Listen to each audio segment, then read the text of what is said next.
نحمده ونصلي على رسول الكريم اما بعد فاعوذ بالله من الشيطان الرجيم بسم الله الرحمن الرحيم والعصر ان الانسان لفی خسر۔ سامعین حضرات،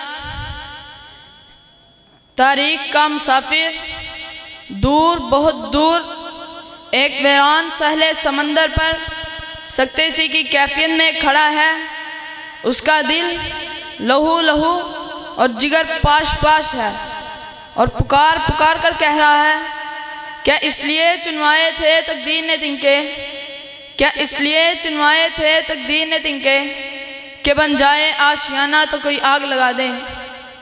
جی ہاں صدر وقار، یہ ملک پاکستان اللہ کی عظیم نعمت، دو قومی نظریہ اس کی بنیاد، لا الہ الا اللہ کے پرعزم نعروں سے اس کی آبیاری، اسلام کے نام پر وجود میں آنے والا، قائد کا درس، اخوت و محبت، ایمان و دیانت اور صداقت مقصد، اسلامی فلاحی ریاست کا نام، مجاہدین اسلام سید احمد شہید، شاہ اسماعیل شہید کی قربانی، مقصد اسلامی فلاحی ریاست کا قیام۔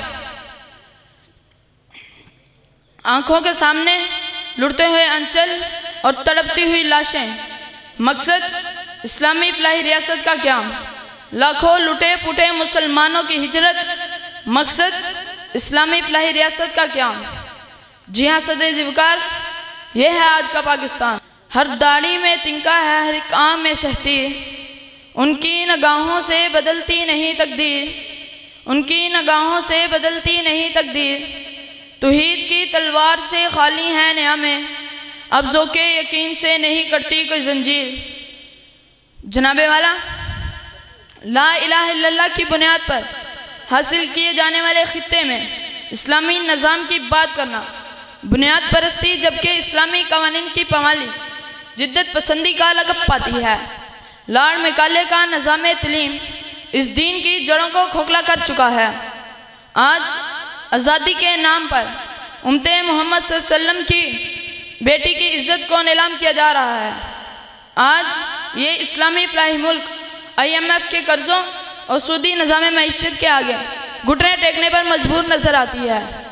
آج اس اسلامی فلاحی ملک میں مذہب کے نام پر تلخ الفاظ تو فرقہ واریت، لیکن سیاست کے نام پر طعن و تشریح جمہوریت کا حسن قرار پاتی ہے۔ اصحاب صفا کے پیروکاروں، جب تک چرچل اور ابراہیم لنکن کی رائج کردہ جمہوریت باطلہ تمہارے ایمانوں پر قابض رہے گی، ضمیروں کی تجارت جاری رہے گی، غریب لڑتا رہے گا، کسان مرتا رہے گا، جن کا خون ہوتا رہے گا، عدالتیں جگیداروں کے زیر اثر رہیں گی۔ کوئی مائی کلان دہشت گردی کے سامنے بند باندھ کر انسان کی نسل کشی کو روک نہ پائے گا۔ اگر اپنے گروہ سے دور نکل جاؤ گے، خاک ہو جاؤ گے، افسانوں میں ڈھل جاؤ گے۔ والسلام۔